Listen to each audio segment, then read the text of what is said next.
Thank you so very much for having me here today. And I'd like to first take the opportunity to thank all the organizers and anyone who's had any part in inviting me here today. It's an absolute honor, and possibly by the end of my speech, you will understand why it's such an incredible honor to be here. Can you imagine or remember the time when you held a newborn, a new addition to your family in your arms? The blissful love and happiness that you went through. I first experienced that as a 7-year-old when my baby sister, Susan, was brought home from the hospital.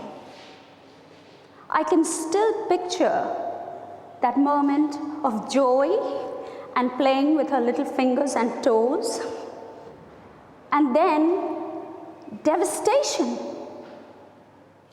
when my mother tiredly said, "Don't get too attached to her. I'm so sorry, but the doctors have given her just 2 or 3 days to live." At that instant, I took a decision. I thought in my little mind, not if I can help it. We are all faced with situations in life where we have to make important decisions. But it's how we make those decisions that defines the outcome we have in our lives. In the corporate world, you are paid for the quality of your decisions. That makes sense, doesn't it? So a chief executive officer or a managing director would possibly get paid 10 times more than a junior manager. But that does not necessarily mean that he works 10 times harder. It just means that he carries more responsibility and is paid for the impact his decisions have. In my opinion, if there's one skill that determines our success, both personally and professionally, it's the quality of the decisions we make. And there is a lot of formal methods out there, charts and data, etc., that help us to make these rational decisions. But I didn't use any of that because I was just 7 years old. And 7-year-olds don't often use rationale or analysis. I just did what was the most natural and instinctive thing in the world. I used my instinct and my gut feeling. But that's necessarily not so bad to do, because research shows that several successful people who have learned to develop and trust this gut instinct have actually been more successful and made better quality decisions.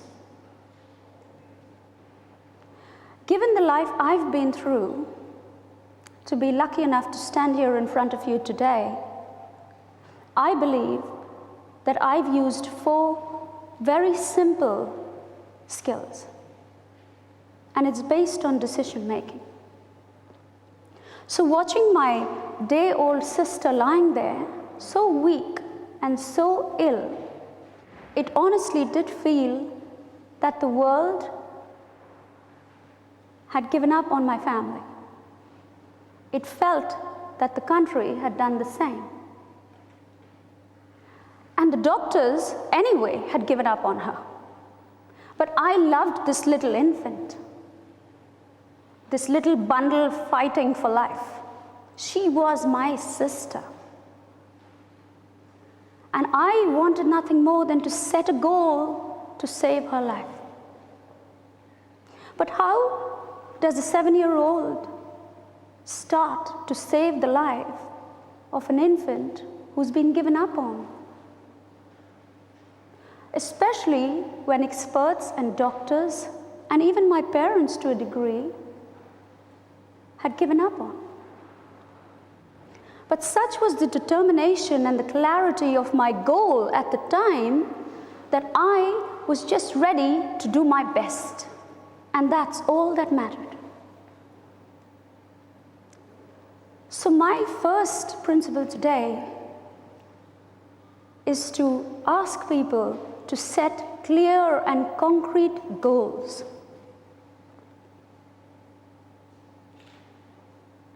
Why? Because clear goals focus our minds and enables us to make effective and rational decisions. So how did we end up in this situation, and why were we living in abject poverty? My father was an ex-captain from the British Army, and he saw action in World War II. On a posting to India, he fell in love with the country and the weather and decided to stay there. An instinctive decision based on a very clear goal, the weather. But was that the correct decision? Almost 25 years later, my parents lost everything: home, house, health, and most importantly, 4 children to poverty, malnutrition, and dehydration, all before the ages of 6 months. When I was about 4, we lived behind people's houses, in their verandas, and sometimes they took us in because they felt sorry for us. And for a long, long time, my first home was under those steps, with my mother and my little sister. We then moved to a proper slum where almost 3,000 people shared 3 toilets. It was a little room, 8 by 10 feet, with no sanitary conditions,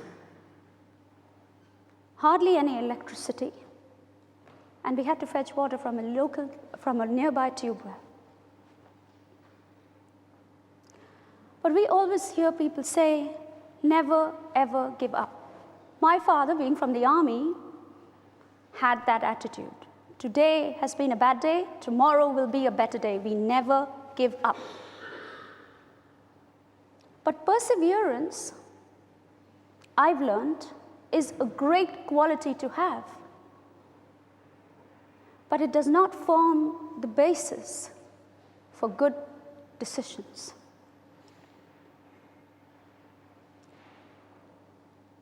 My second principle is that when we are looking at either giving up or never giving up, we need to always weigh the risks and the rewards. If my sister had to die, I would have been heartbroken. But what did I have to do to save her? I had to invest a lot of time and a lot of effort. There were no risks involved, so it had to be worth a try. On the other hand, if my father had re-evaluated his decision and weighed the risks and the rewards, would he have made the same decision? I don't know.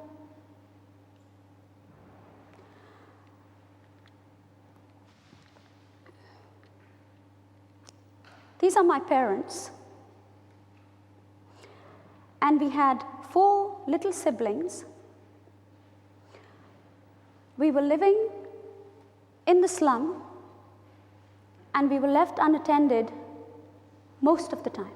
My father had a small job, and he had to go into the city every day My mother would go into the city to try and find some food, get some money, get some credit, try and bring something back to us.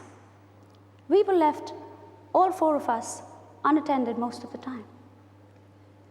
But we were always told, don't talk to the locals. Why? Because my father was very afraid that we were young girls growing up in a far from ideal environment, and he just wanted to restrict our encounters with strangers. But I can tell you today that if I didn't mix with the locals, we probably would never have eaten. And if I didn't mix with the locals, we would have never, ever been cared for. There was no communication, no internet, no phones, and no way to reach my parents at all. And most importantly, if we had not befriended the locals, my parents may have lost 9 children instead of 4. So my third principle to you is that we need to learn from good advice, but we don't necessarily always have to take it. In the same house where we lived, we were left with this little girl, Susan, who was at the time very ill, and we were told, whatever happens, you never ask for help. If we don't have, we will do without, but we shouldn't ask for help. But I had this little dying baby to take care of. What was I to do? I thought, what does a baby need? Milk. Where have I seen milk? In the tea shop. Not from a cow, because we were not living on a farm. So I ran to the tea shop and I asked him, will you give me some milk to save my sister's life? And every single day, he gave me that milk. Of course, sometimes I had to stand there with my little bowl in hand for an hour or half an hour until he felt it was time to give it to me. But that's okay, he still gave me the milk. And that's because I asked for it. We asked the local meatman to give us all the bones that were left over so that we could bring it home and make soup, because that's great nourishment. We asked the vegetable lady to keep the vegetables for us so we could collect it at the end of the day. We asked people for help, and they did help us. And sometimes we have this notion that people have their own businesses, they have their own homes, they have their own families, they don't want to help. They don't have the time to help, or they couldn't be bothered. But that's not entirely true. If we can learn to engage people and to tie them in to the emotional part of our problem, they will help. Just like I went to that tea shop and I didn't ask him for anything for me. I just said, could you give me that milk to save my sister's life? It's for a very worthy cause. And he helped. So my fourth principle is that we need to learn to ask for help. And that help can come from the most unlikely source. There are so many people out there just ready to help. Look at all of us here today, just wanting to help.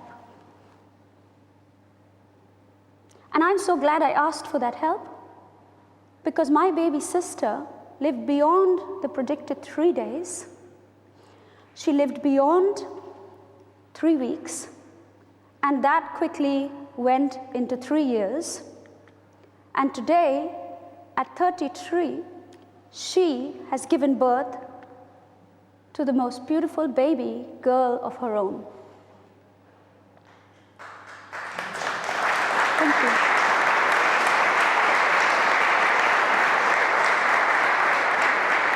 So in my opinion, For looking at a child, I believe